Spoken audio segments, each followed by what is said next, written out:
Welcome to Food Joy Club, Christmas edition. I'm Michael. I'm Jenna.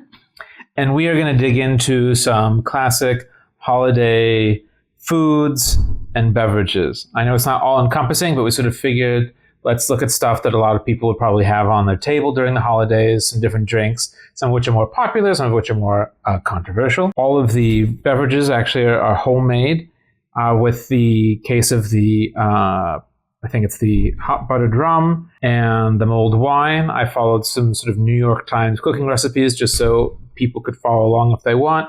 We'll probably throw a link in the bio after this just so you can see what we did and see how you like it as well. Where are the pies from? Pies from the store. Classic bakery. Most people are familiar. Okay. Yeah, because I could not be bothered to try and bake these. It was like There's no shame. There's no shame. Oh, no. I enjoy paying the dollars not to have to do it myself. So delighted to put it in front of us. And then we've got some sort of classic biscuits, cookies, depending on how you want to call them. So the Danish Cookies. We had to dig through the sewing kits to find this one, but indeed this one does have cookies. And then sort of a ginger snap or a ginger biscuit. This one has stemmed ginger on top of like the normal sort of ground kind. So we'll try those, see how we feel about them, what we love, what we hate, everything in between. I don't know if we'll try and pair them. I don't know if eggnog and pumpkin pie is going to be a thing, but we can also do that as well. The mood strikes us. You're like, not what I had in mind. I don't think that it would not be a thing. Someone's doing it out there. I find that mulled wine pairs with most things, in particular itself. So can you try that as well? So first question for you before we get into it. What are some of your favorite holiday foods and beverages? I mean, I love an eggnog, and I love hot cider, a good hot chocolate. Like you get the little candy cane sometimes, or the little mini marshmallows. Yeah, I would definitely say that. I've always thought I would love hot buttered rum because I like butter and I like hot things.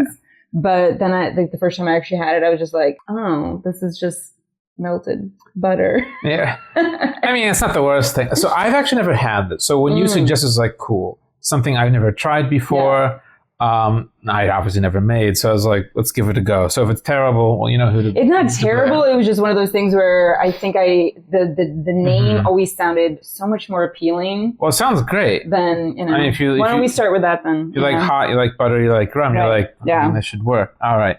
I'm going to give it a little stir. Oh, yeah. I'll do the same.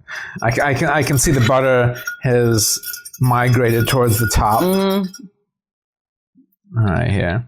Yeah, and also it's very strong because there isn't a lot of a mixer. Well, basically, yeah, because with the recipe, it's basically a quarter cup of rum in each of these. Yeah. Yeah. I mean, it's a thing. It is what it says on the tin, you know? It's not a, line. No, right. It hits expectations pretty on the nose. Right, yeah. I was thinking that somehow these magically come together into something warm. So what do you like? What are you maybe underwhelmed by? There isn't much flavor outside of the rum. So, like, if and my liquor of choice is not rum per se. And so if you don't really like just a bold rum in your face.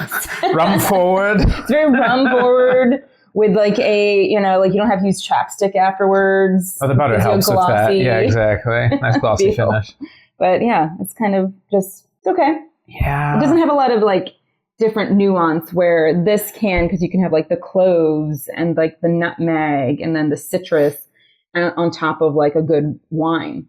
So it's like, it's got all these things going on where this is butter and rum. It really it's all in the name, hot butter rum, the end. I thought maybe the butter would give it some depth, and it probably does, but like I also don't want it to be like half butter in order to. Yeah, no, I think this is an accurate amount. Yeah. I guess if it's really, like this has been sitting for just a little bit, it's like proper hot, maybe it's a little more interesting, but it probably just gives it an extra point, I think, on the 10 scale. For me, I was just like, okay, the rum's definitely there. The water that's added makes it a little easy to drink.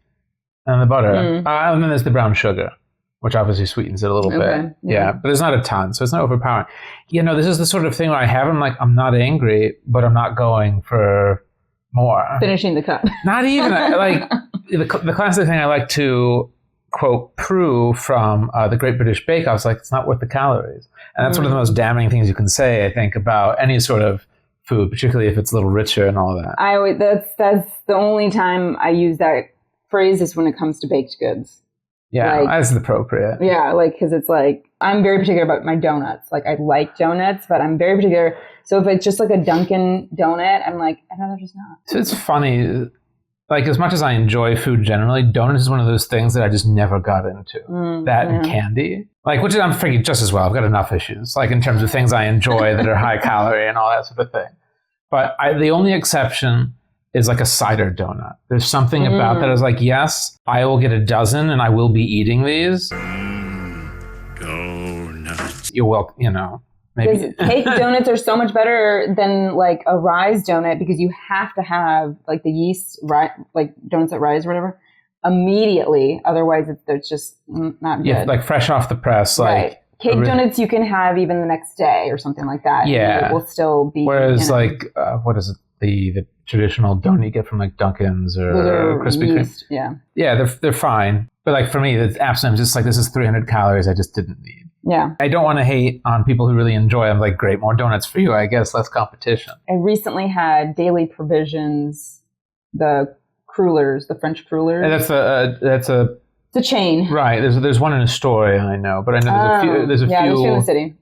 Outside as well. But they are $5 a donut, which rent's got to be paid somehow. That because I grew up where donuts were 50 cents and a Bear Claw maybe was $1 or something like that. But they were one of the best donuts I've had in quite some time. So. That reminds me. If you ever see one, I'll let you know.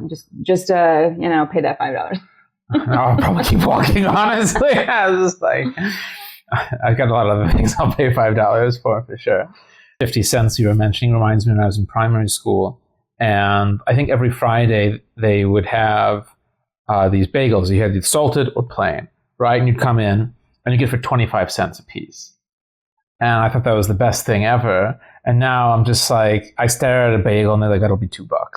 You want something on, it's going to be $7. I'm like, all right, I see how it is. I was going to say $2 is still cheap. Yeah, right. New York standard is basically free, right? Right, no. All right. So not hot on the hot buttered rum.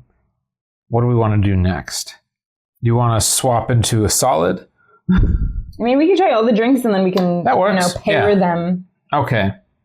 So yeah. Now we're going from lights to this. All right. So this is the mulled wine. So what did I throw into this?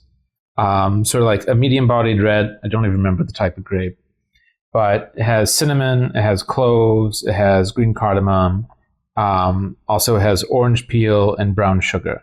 And then actually I squeezed half an orange into it. Mm-hmm. So there you have it. All right, this is for garnish, but immediately everyone takes that off.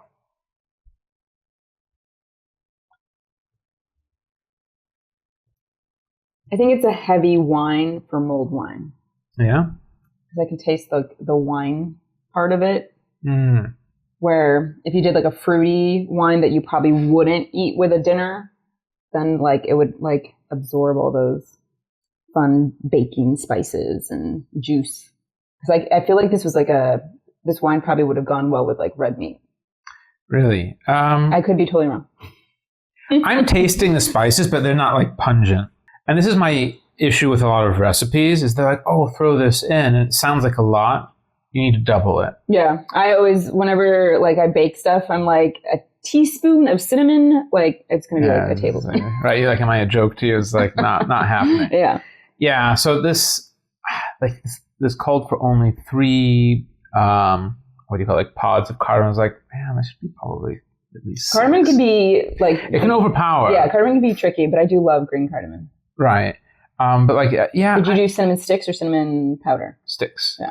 You know, and I let it steep for a while on that sort of thing on the heat. But yeah, it's not bad. Not the favorite that I've made. For me, the wine isn't the problem. I think the wine's fine. Because I think in general, if you're getting the spices right, you want something that doesn't get overwhelmed by them. Mm-hmm. But it's also a matter of taste. Like, do you like a more full-bodied wine or do you prefer something lighter? Like, it depends on pairing. Fair enough. Like, I would say, for sure. Yeah. Like fair. The sangria is kind of also what I think of with mulled wine. You'd want like the same like fruity-ish, lighter wine. than you would want like a drier with like for like cocktail wine, I guess. That's like the only thing. It's not like it's bad. I would drink this whole glass without it. Okay, well that's already an upgrade over our previous one. Yeah. I think sangria is a great example. It's just like they should complement because you're throwing in all that fruit, you're putting in sugar, and for me, I think use a Bordeaux or something like that. You know. Okay, well no, that would just make me sad because like that's like right, yeah. And this is why you don't use like your best wines for a mulled wine, right? Yeah. You're not using like $100 anything for this. Use something that's serviceable, like a mid-range or whatever. It's like, it's not sort of some of the infamous, boxed wines or anything like that. Yeah. You go up from that, but you don't want to get too fancy. After 18, I haven't had Franzia. I have, but it's still been the better part of 20 years. Maybe if I was on a tube and a river and you bring the sack bag wine. Wow, you're really selling it. That is, it's a, I prefer wine that comes in the sack. It's the whole aesthetic. Yes, exactly. And it really does it for me. But it's all about safety. You don't want to pop your tube.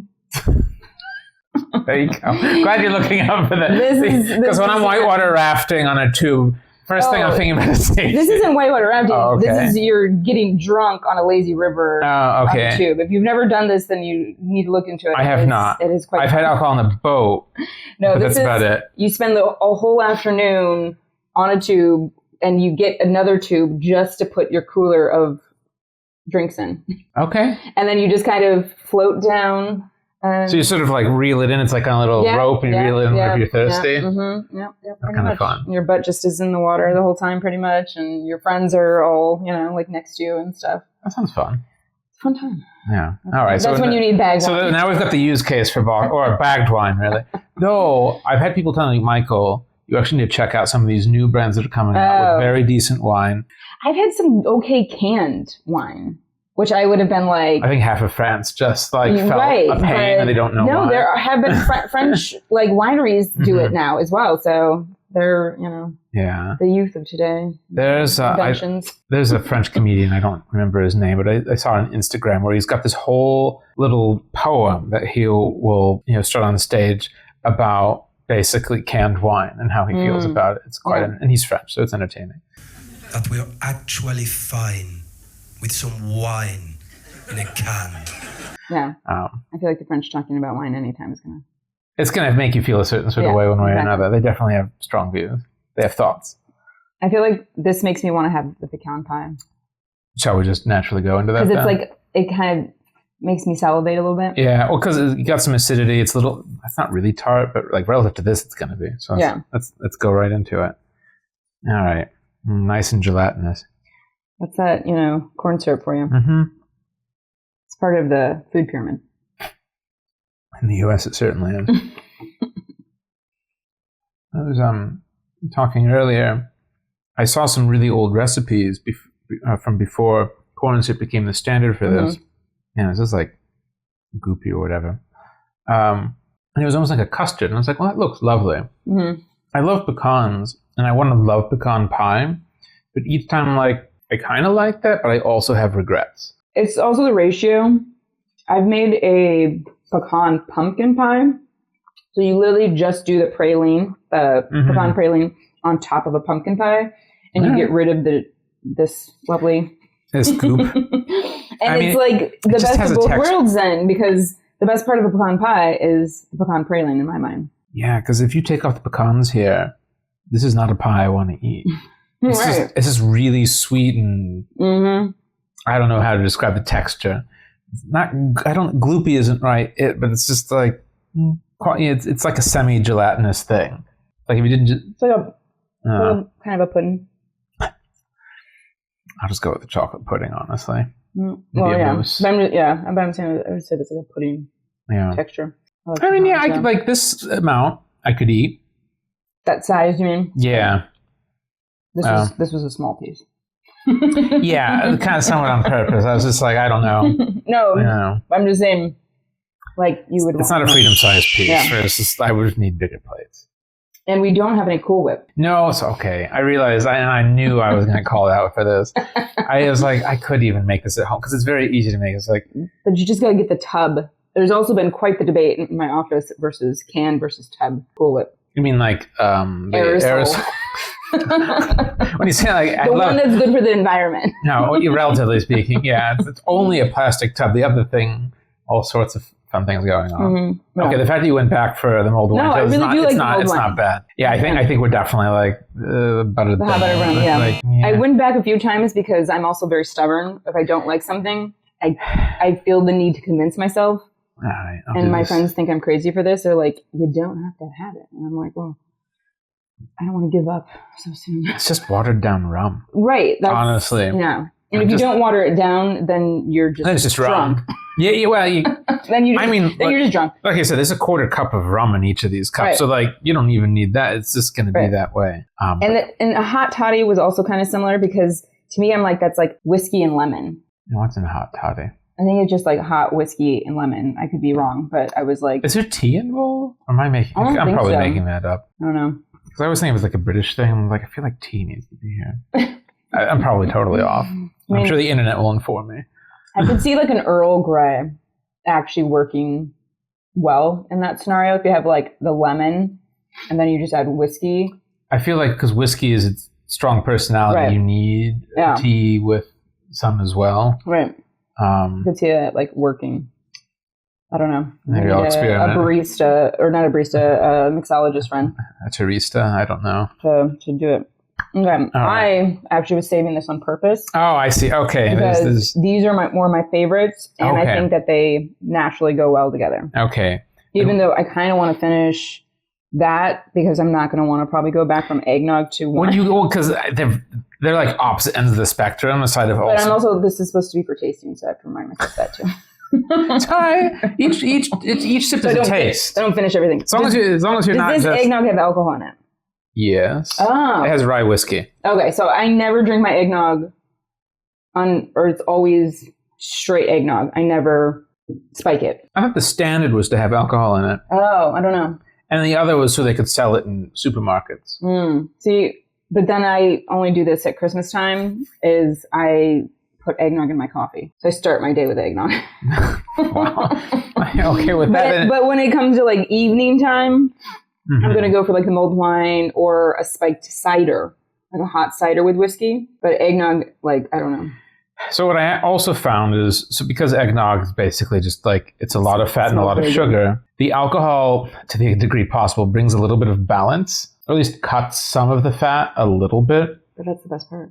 No, hey, I mean, there's still the heavy cream and milk. It's not like I was like, oh, no, we can't. Yeah. It's just like, if you don't do that, then it's different. Because this is like definitely like thin for eggnog. Yeah. Because of the alcohol. Also a little bit by design. Okay. Because as much as I enjoy eggnog, I don't love the really viscous. Thick. Because that's what turns people off of eggnog. Right. But that's also what makes eggnog eggnog. Yeah, I thought about that. But so I found this recipe, made minor adjustments, and I was like, this works for me.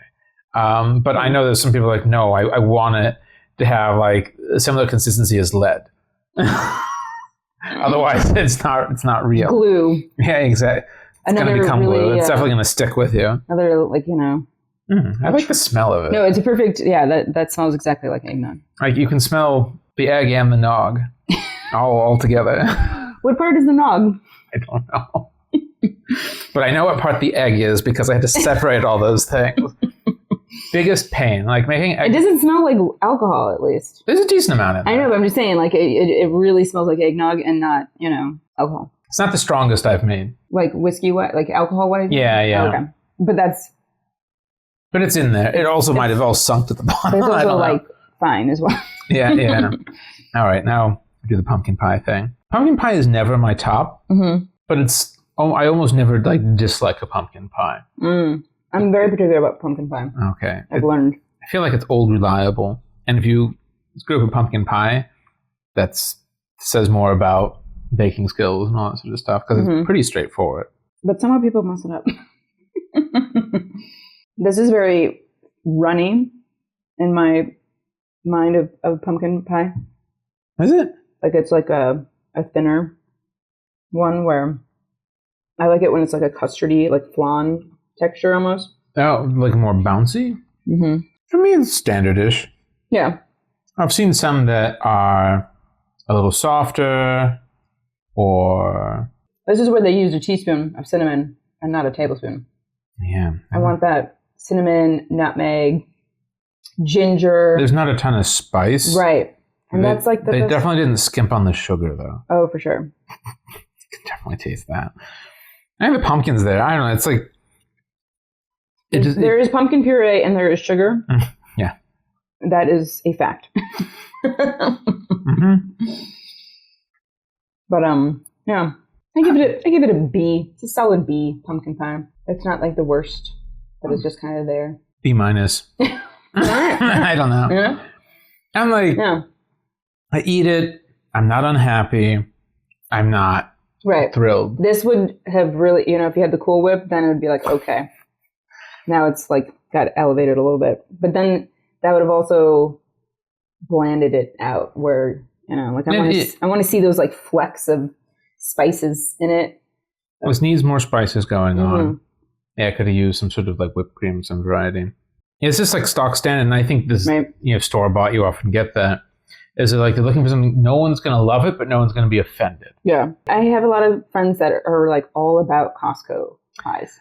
For like they really think it's like it's like $5 or $6, and it's like this big, which is also very cheap. Yeah. I forget where I was recently that they had a strawberry rhubarb pie, but it was $17, and I'm just like, it just seems like too much money. So that was my reaction. I did see like a fruit cake, and it was like $36. I'm like, yeah. $36 for a fruit cake? Yeah, I was like, yeah.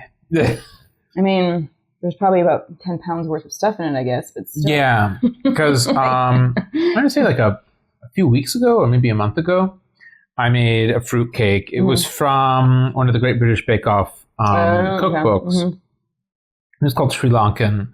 The baker herself, I think, was originally from Malaysia. Okay. And it had like... She wasn't one that like won a few, like one of the first like top 5 seasons or something like that. She didn't win. Okay. She made it pretty deep. Okay. Into her... There was one that won who I think was Sri Lankan, and she was like the cutest lady ever. I'll have to think I can't about remember that. now. It's been a while. She was, I was obsessed with it. That was one of the first shows that I like full cried. When she won, I was just like, oh my God. Yeah, Great British Bake Off is definitely like my comfort food show. Yes. Yeah. Because even though they're stressed and all, it's all so friendly and everyone wants everyone to succeed. Like they help each other out, There isn't somebody screaming at them, I discovered it when I was in quarantine in Taiwan. This was like 2021 area. And I had like not much to do. I was in this little hotel room for like 14 days. It's like, well, what's this baking show? It's like, all right. And I watched it. I was like, this is the cutest thing. Yeah. And because like, a lot of work and everything else was kind of stressful, I was like, this is perfect. Yeah. I absolutely blitzed through multiple seasons because at that point they'd already been running for like 6 or 8 years or something. So really, really enjoyed it. Here, for like Food Joy Club, I also do like some like watch parties. Everyone brings a little bake. It's kind of fun. Cute little thing. Yeah, I want to live in that tent. Just like not if it's chocolate week. It's too hot. Every time they have like a chocolate week or something like that, it'll be like I forget what it is in Fahrenheit. That's something like it'll be like in the 80s, I think, Fahrenheit. And chocolate does not do well like 80s or 90s. Yeah. And of course, they have all this delicate stuff and it needs to set. It just won't. It starts melting and falling apart. And people start crying and it sucks. Yeah. And you feel really bad for them because they've made these beautiful designs and they just sort of falling apart. I was just meaning like the color scheme. Oh. The decor. Not when they're baking. I don't want to be in there when they're doing that. I'm like the... it always like shows like bunnies about and like, like meadow and whatnot. I'm like, that's cute. I don't know if they do a different color every year, but they've got like a quasi like mint green thing or like the aesthetic that they have is kind of cute. Yeah. It's like an Easter egg. Yeah, straight up. All right, so we did the pies. Yeah, see, that was a bad choice. Yeah? To go back. To go back. Yeah, because you're going to go from super sweet and like, to something that'll suddenly taste like bitter and sour, even though it isn't. There's sugar in here for sure. Yeah. Actually, I feel like I needed that for balance. after all this sugar of various forms. I just don't know how well my stomach is going to enjoy some spiked eggnog and mulled wine at the same time. But I digress. I don't think too much about mixing. It's like, milk was a bad choice. Right, it's like the everything. It's like the everything ice cream, or no, Superman ice cream of like Christmas beverages at that point. What is Superman ice cream? Is that only a Michigan thing? It's the sort of thing like a 5 to 9-year-old would absolutely love. Isn't it just like blue ice cream? No, it's multicolored. Okay. It's the sort of thing a kid would be into. I don't even remember what the flavors are. But I think you've got a blue, I think you've got some sort of yellow, maybe a green, I'm not sure what. Yeah. Basically, it's just something kids get. But is it like bad for your stomach? I don't understand. No, but it looks horrendous. It just looks like... I mean, anything blue is unappetizing. But, yeah.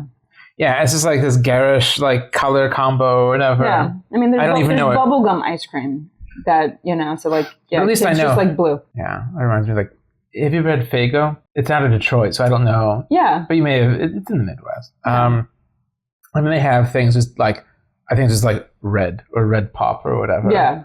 Well, Big Red is like Texas national. Okay. I say national because they consider it a nation.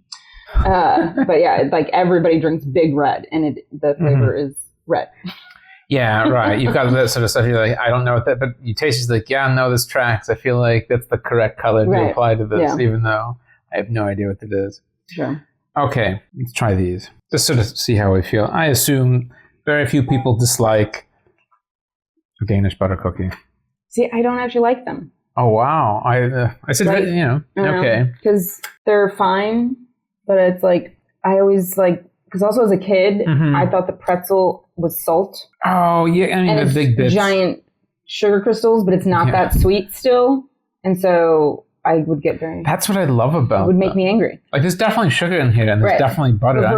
For a child, they're just like, what is this? A butter cookie? Yeah, I don't... There's no chocolate? Yeah, right. But this is like perfect for tea in the morning. Yeah. As an adult. And then I can eat cookies at breakfast. But as a child, I was just like, I would get offended. I can eat a full tin of these. Yeah?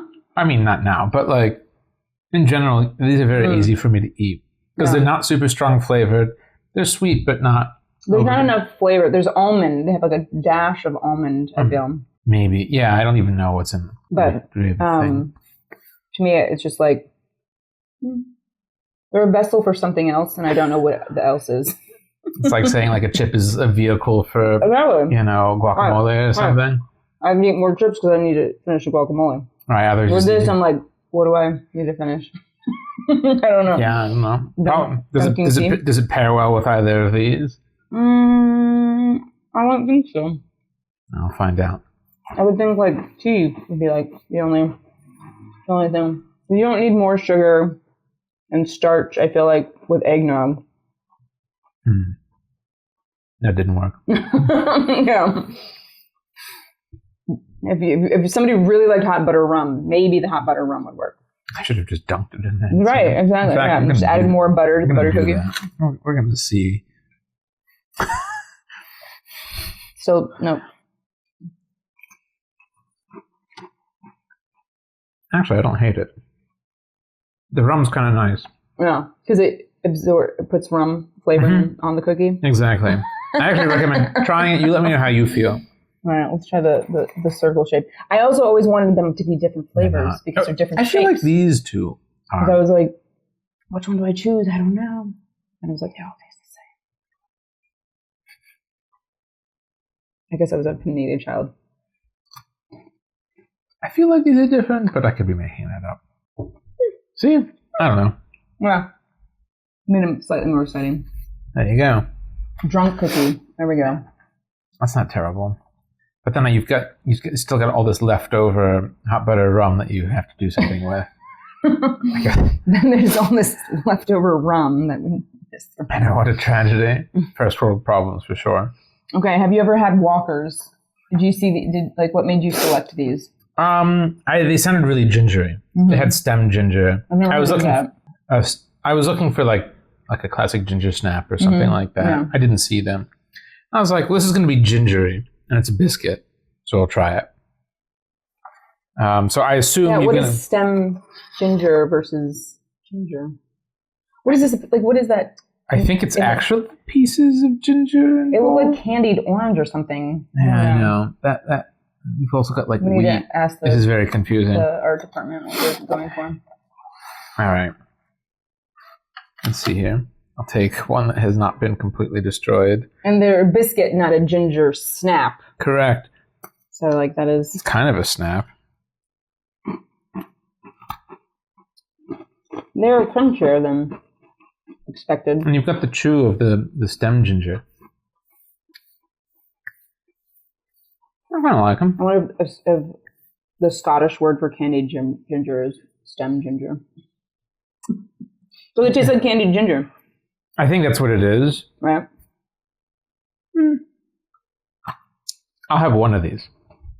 That's where I'm at. I was like, pleasant. I like ginger. I think when it comes to like a ginger cookie, a ginger biscuit, I like a molasses ginger. Yes, I agree. Molasses gives depth. Yeah. Ginger, that spice. And I prefer to use ginger powder versus actual candied bits of ginger, I think, as well, just so the consistency of the cookie is all... Are you saying you prefer to use, is it powdered? Or? Yeah. The only thing you run into there is it may not be as potent because it may not be as fresh. Right, yeah. So using something else that's like just straight up ginger can be nice. Because like I got a little... I've never used fresh ginger for a ginger molasses cookie, though. Neither have I, actually. But in here, I got something that was like just had a bit of chew, and I assumed that was the No, bit. it says candied ginger on the... And I was like, that's perfect. I enjoyed it because it gave a little ginger kick.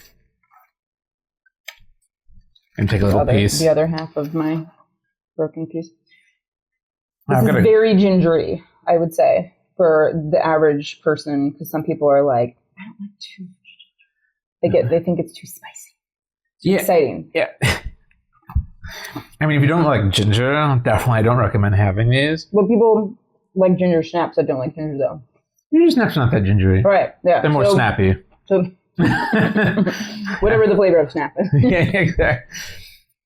I remember, I don't know if Costco, not Costco, IKEA still has them. You know what I'm talking about? They're super thin. They're very thin. Those are my favorite.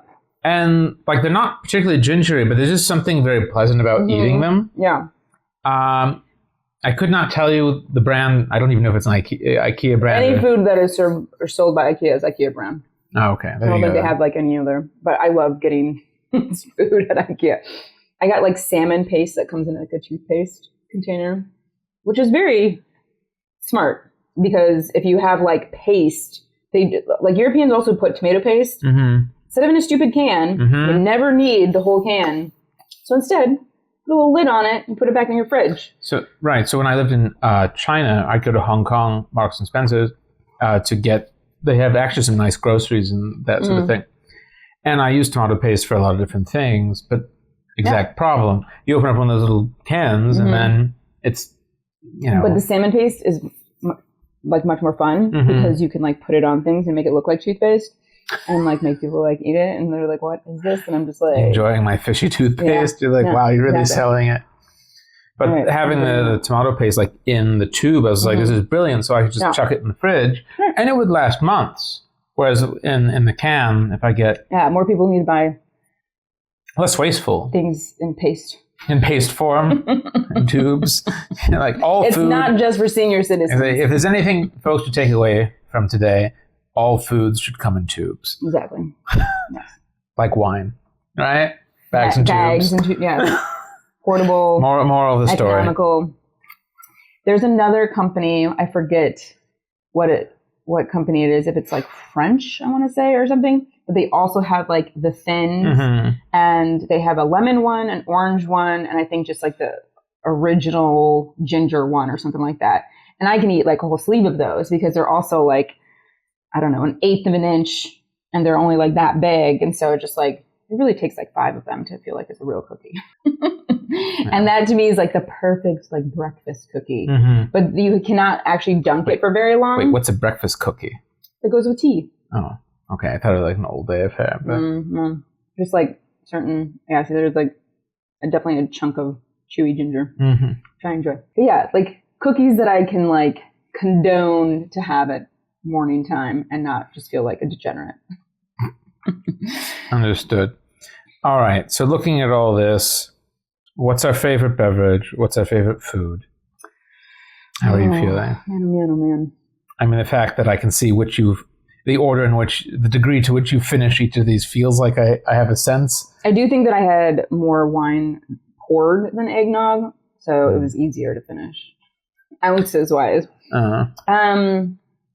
I will always like pecan pie and I'll always like pumpkin pie.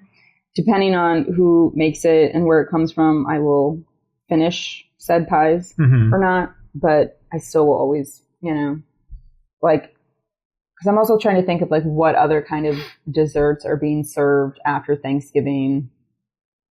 And it's like, those are kind of it, usually. Sometimes people bring like a cherry pie and I'm like, all right. I don't know. Got some sweetness, tartness. They're not terrible. But I'm like, I don't want that.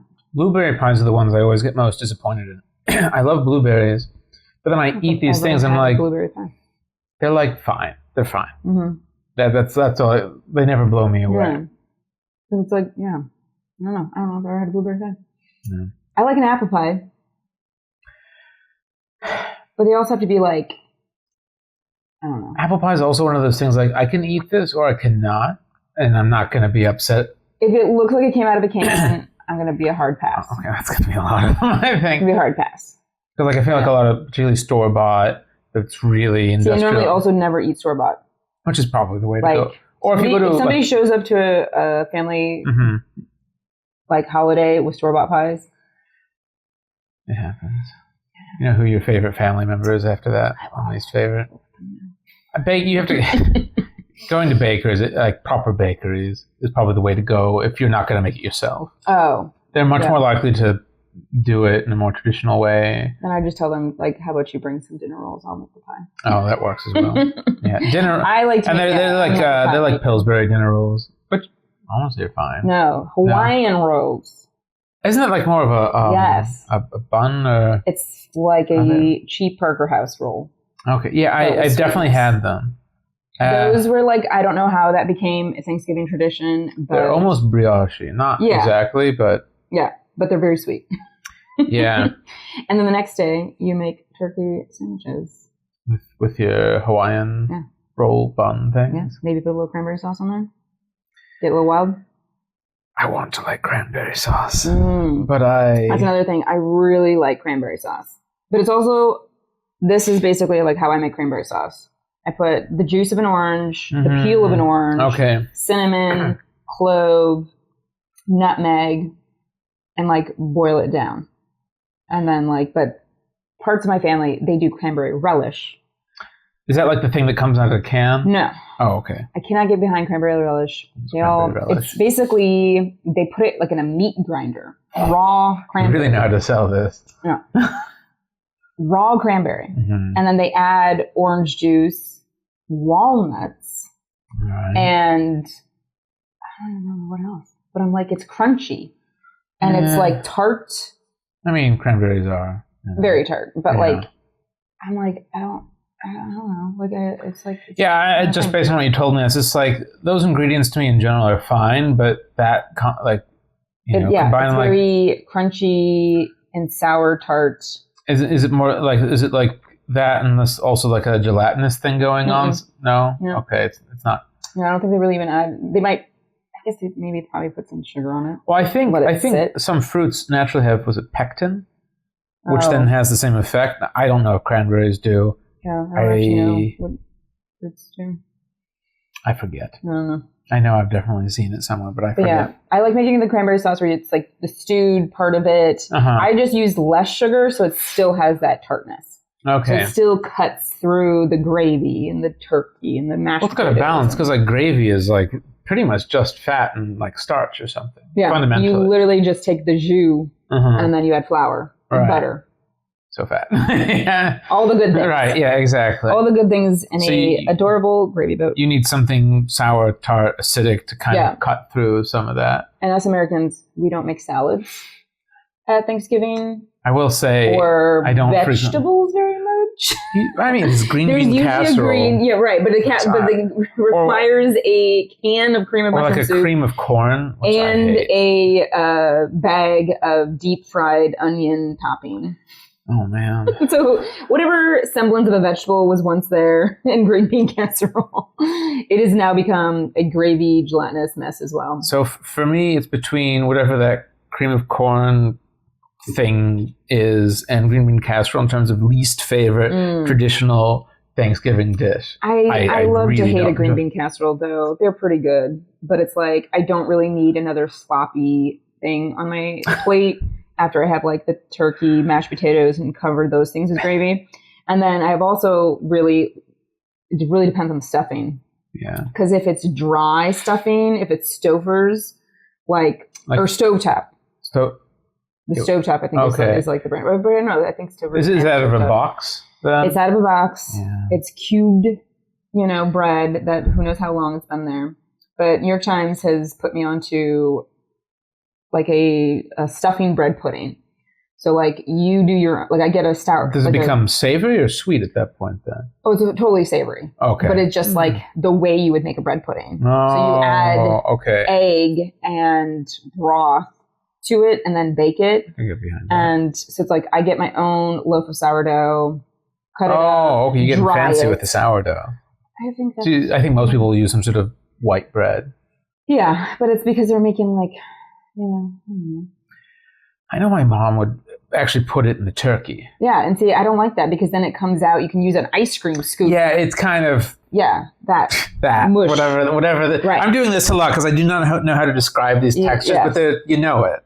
My mom used to do that as well, and then we learned that you can actually get salmon from that because if it's undercooked, it doesn't like fully, get cooked in there. And so, yeah, to me, it's like I put it on a casserole baking pan, like a 13x9, and just lay it. So it's like I still do like the mirepoix, and I add mushrooms to mine and breakfast sausage. And then I put somewhat dry bread, all of that goodness with lots of melted butter, and then raw egg. You whip it into the broth. Okay. And so it's kind of like you're making scrambled eggs in a way. Okay. And then you pour that on top of everything, and then you bake it. And so it comes out kind of gooey like a bread pudding, but not like too much. And you still have because I like the sourdough because I want that crusty. Oh, right, because you've got that. Yeah, so it's not, because if you just do like white bread, it's all soggy then. It doesn't, you need something sturdy to withstand the liquids. Honestly, I think whenever it came to Thanksgiving, I in general my mom's a great cook, but just a lot of the traditional Thanksgiving things never really landed for me. The only things I tended to like were potato-based. How many different kinds of potatoes do you have? Depended. Like sometimes we'd have mashed potatoes, but and I got this recipe. It's such to the extent it's really a recipe from my mother, where you throw in butter, you throw in sour cream, you throw in green onion or something, garlic, a bit of salt. Nothing too fancy, but then it's like, okay, it's not bad. And there's this baked one that she had that had the cubed potatoes. And then I actually need to ask her the recipe because I would just inhale that stuff. It wasn't a scallop potato? No, it was a bunch of cubes and I don't know, some sort of liquidy filling thing, and then something crunchy on top, and then she'd bake it and come out. It was delicious. That's all I got. No sweet potatoes with the marshmallows on top? I assumed that was a Southern thing. Oh. I never had it. I didn't really see much of it. And I remember, actually, the first time I had this, I was in China, and they were doing a Thanksgiving thing. And they're like, oh, we went to this place that was owned by some Americans locally for a traditional American Thanksgiving. And I was so excited. I got the sweet potatoes, what's this? And I like sweet potatoes, but these were diabetes. That's the only flavor I got from it. Yeah. And with the marshmallows, I'm not hot on marshmallows to begin with. I'm like, I'll have them. They have to be bruleed. You have to have. It's a nice way of saying the torch. Yes. But those are, candied yams are separate. And those are when you keep them somewhat whole and you literally have a brown sugar butter sauce that you put on top.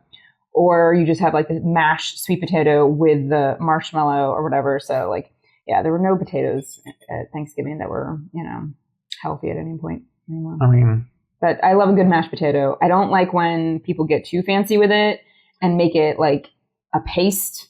Like they really put it through the ricer. Oh, I see. I'm like, please just hand mash. To get it all smooth. Yeah, when it's like baby puree. food at that point. Exactly. It's like, I got teeth. I can do this. Right. This is when things should not be a paste form. But I know, again, seeing all the Instagram videos, this is apparently like the Michelin star approach to doing it. I was just like, to me, I just sort of think I could have gotten this at KFC for $3. Right. Because I associate that consistency with instant. Very basic. Yeah, or instant. Like, it's fine. Like, it's edible, but like completely forgettable. Yeah. You forget there were any potatoes harmed in the making of it.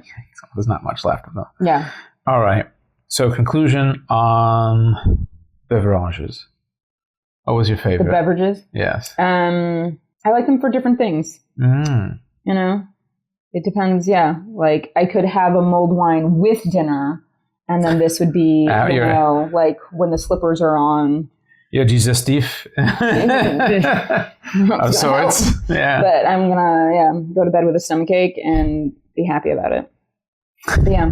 I mean, I've always liked mulled wine though, and eggnog. Yeah, obviously let it get cold a bit. Mulled wine is something that basically never makes me unhappy. Eggnog, like I was saying, if it's too gloopy, then I'm like, it's fine. But I'm like, you gotta cut it with coffee. Wow, we're going. It's like, look, either getting alcohol, you're getting caffeine, you're getting some sort of drug. Yeah, pretty much. In here, I think here though. I like the eggnog. It was straightforward. I could have probably done a little bit more with it, namely add more alcohol, so that came through. But I enjoyed it. No, you did a very good job, by the way. And so you can go after that second glass. And flavor and whatnot. Like it's like, like that's what I feel like I want out of an eggnog. Excellent. Last year, a lot of people liked it, and including some people who were not big fans because it wasn't super heavy. Yeah, thick. People get grossed out by that, which I get. Yeah. It's like it's. I guess I grew up with it. I don't know. But yeah. The goofy. So I actually want to do a quick shout to. I think it's coquito. Have you had this before?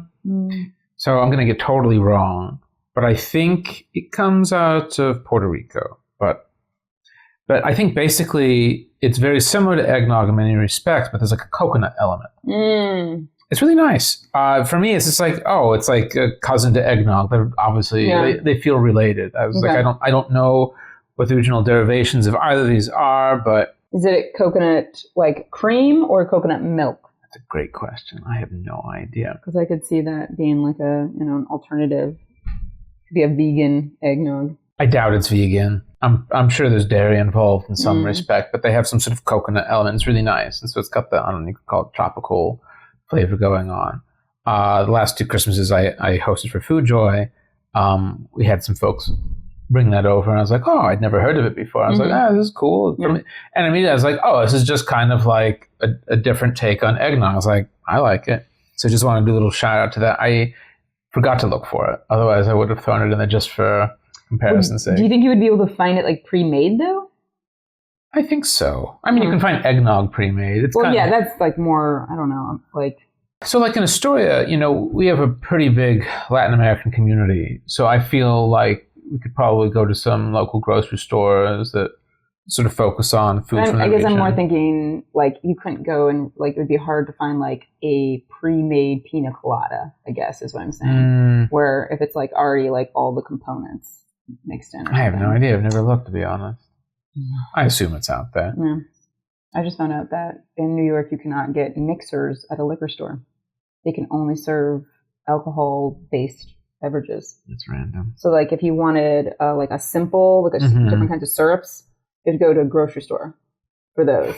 I'm like, you can't get like, I don't know, seltzer water at a liquor store. And I'm like, which is like, right? These things being in the same place would make more sense. Right? But. Like, it's like. I don't know. Like, so I'm wondering, can you, cause I used to complain about Texas liquor laws because like there were, like a lot of annoying little ones, but they would have the best like liquor stores, like gigantic. I mean, also Texas, you have like, massive things. Yeah, everything's bigger in Texas. They would have like a whole aisle of just olives. So you could get like every kind of olive you could ever imagine. Right. And then every kind of like flavored tonic water and like, so that you get your entire bar like set at one spot or whatever. So appreciated that. Yeah. One thing about Texas. Probably my number 2, just because this is... So eggnog was number 1 for you? Number 1, yeah. Okay. Of these 3, yeah. I mean, it delivers. It's pretty decent. I enjoyed it. Obviously, I drank most of it. I don't need to drink this again. Yeah. That's just kind of how I feel about it. I was just like, it is what it is. I'm not excited about it. I think there's better things to do with rum. 100%. That's the other thing. It's like better things to do with my butter. I could throw those in some molasses ginger cookies, for example. Like that's gonna spark a lot more joy. So yeah, 1, 2, and a very far third. Ditto. Okay, how'd you feel about the various biscuits, pies? Cookies. These are never the type of cookies that are served for my holidays. Okay, we always do a like Christmas cookie, like a cutout cookie, like the sugar cookies that are decorated and all that, or more of a molasses ginger cookie, I would say, but that's only if I make them. But otherwise, like cookies aren't a big part of it. Fair. The pies? I mean, well, like I said earlier, like I will always like a pecan and pumpkin. So they're good enough, serviceable. It's like store bought. I'm never gonna like go out of my way to have store bought pie. I think for me, honestly, it's a little basic, but this is probably my favorite. Like I just enjoyed eating that. The pumpkin pie was what it said it was. Yeah. Pecan pie wasn't really for me. It's just whatever that thing is. The bottom, not a big fan. And then like the ginger cookie, I enjoyed it. Not my favorite form of gingerish cookie. Especially because it's so thick and hard. Like that thickness, I want it to be softer, and then it's still right. Either it's a snap or it's chewy. Yeah. But it's like not really either, and so it's mostly disappointing. But the flavor is good. The flavor, but the texture doesn't really deliver. All right, cool. Wow. I'm glad we got to try some of these things, see how I feel about it. We will be sharing some of the recipes from the New York Times Cooking and elsewhere on the video itself. Check out foodjoyclub.com. Follow us, look out for more content, and thank you very much for joining us.